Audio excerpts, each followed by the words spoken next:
Europa Universalis or EU4 here is an empire building game, right? Where you play on a global world map and you play the entire world.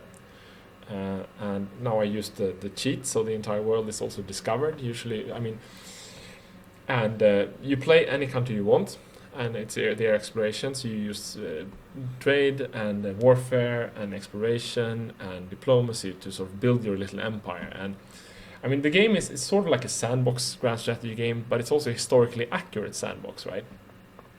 And the cool thing with that is that no matter where you start in the world, everything becomes different because history is not really balanced. So suppose you play like Portugal, for example.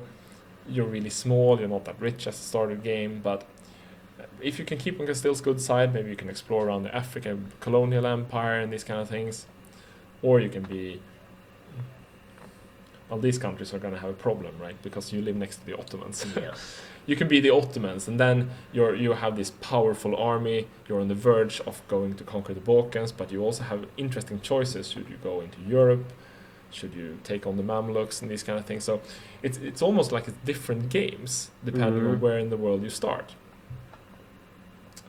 And I mean we did like the last game came in 2005, and we've done expansions on it, several expansions, and we're really happy with what the games become with these expansions. But it's also the thing where you have a base game and you put on a cool new feature. And after a while, it becomes a bit difficult to squeeze everything into the interface.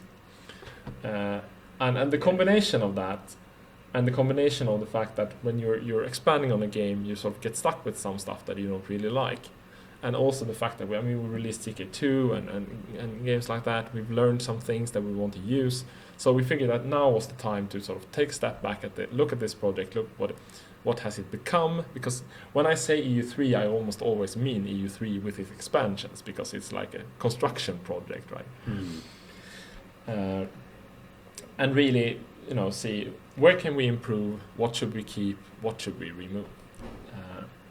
And I think one feature that a lot of our fans will be really excited about is the new trade routes. Because, as I said, one of the systems we weren't really happy with were the centers of trade, or how trade worked in the old EU games. And it's been with us since EU1, basically. So we wanted a trading system that was more... You could play the game more as a proper trading nation did, and also it should be more integrated into the rest of the game, and not just almost a mini-game in itself. Okay. So we have trade routes, right?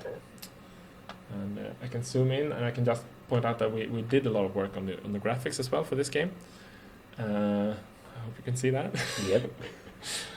And we've used the CK2 map, the CK2 map engine, our Clausewitz 2.5 at the base, but we've done lots of improvements. We have seasonal effects. You can see that now it's summer. And we've done work on the little characters, and we have like the ships and these kind of things.